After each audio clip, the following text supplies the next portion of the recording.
Welcome back to Flow Tricks. My name is Ken, and this is Sword Basics. I figured this would be a great way to kick off my very first donation auction, which this sword is going to be given away next week to one lucky winner. Actually, 2 swords are. And then I figured, well, why don't I make a tutorial with this, my very last video with this sword before it goes. So we're going to work on some sword basics. Let's go over first the characteristics of a sword. Now, a sword is different than a nunchuck and a staff, and I've done both videos. The biggest difference is that it's not balanced on both sides. With a nunchuck, you have 2 sides of equal parts with the chain in the middle. With a staff, here's a staff, it's the same. If I hold it in the middle, the left and the right side are the same. With the sword, you can't do that. You're holding it at one end, so there is no, like, to the right there's nothing, and to the left there's all the rest of it. So this creates, this is actually something that you want to think about in your mind, because this is what's going to create a lot of your cool moves with sword.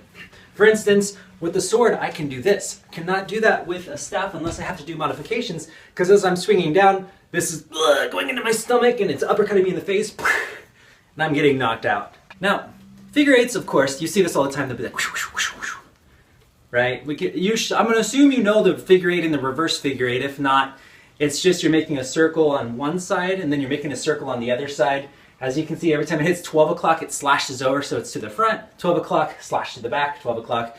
This looks really nice. This is probably typical when you're using nunchucks too. I'm using a nunchuck. It's pretty common to just do this type of figure eight, and then we move to figure eight wrist rules. With a sword, you have an extra bonus, which I always feel like if you're using a sword, you can make it look a little bit better, like give it a little bit more flair if you put your whole arm into it. So the difference is this compared to this. Now, the difference is that my arm is becoming part of the figure eight. This creates more dynamics in my body. Now this looks okay. This isn't quite what I was doing, but this kind of gives you the idea. Instead of just my wrist moving, my whole arm moves. The other part to this, once you can get your arm to move, so we have a circle in front of me and a circle behind me and we're connecting it. Once you get your arm to move, all you have to do is angle the sword with it now. What I'd like to think of is that the hilt of the sword is always ahead of the curve of my arm. So if I'm going in this direction right now, what's going to happen is the hilt is going to lead.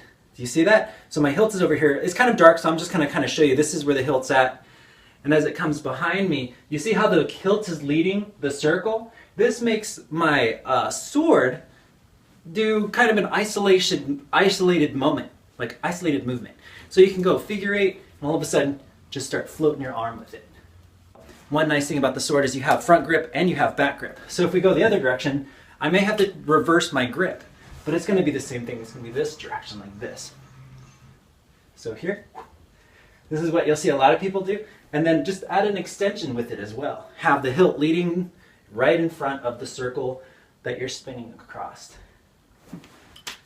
So you have figure eights now, and we have like this extended figure eight that we're working with. Whoosh, whoosh, whoosh. I'm just going to go over a few random ones, but they're going to connect. The next thing we're going to work on is throwing a sword. Now, obviously you're not going to, this is not a combat situation. You're not going to be throwing a sword in a combat situation. But there is a trick to getting a good throw with the sword. So I'm going to kind of go over it and show you how it works. Essentially, if I'm holding it with my right hand, we're going to go counterclockwise. And as my hand lifts up, it's going to be kind of like a nunchuck. It's like my palm is pushing towards the wall. So my palm opens up and my thumb is still grabbing. My thumb is doing most of the grab. And as it continues to move upwards, it's going to open up to where I'm pinching it between my pointer finger and my thumb like so. The momentum of this motion is how it's actually going to launch. All I'm going to do is just open up my hand and this is going to roll over. Now my hand is going to push straight upwards. So as it's coming up, I'm pushing straight up. This causes it to fly. Whoosh. The moment I push it up, my hand just returns right here and waits for the hilt. It's going to spin. It's going to wait for the hilt to return to my hand right here. This is not something you want to do with this LED, by the way. If you have an LED sword, do not try to throw it. It's just better to not, because circuitry is always fickle. Like, all LED props that I've ever worked with, you never want to drop it. Of course you can. I'm just saying eventually something's going to happen. So again here, so as we're swinging our sword, let's say we're doing our reverse figure eights, just like we were doing, all of a sudden we come to the top and all my fingers open up and I push my hand straight up. This is going to cause my sword to almost pull under me, and as I let go it's going to swing in a circle, and then as it returns I'm going to grab it. So here, push, catch. So here, catch. I'm trying to do it slow so you guys can see it, but it's really, once you get it down, it feels like you almost have like a really solid control over it.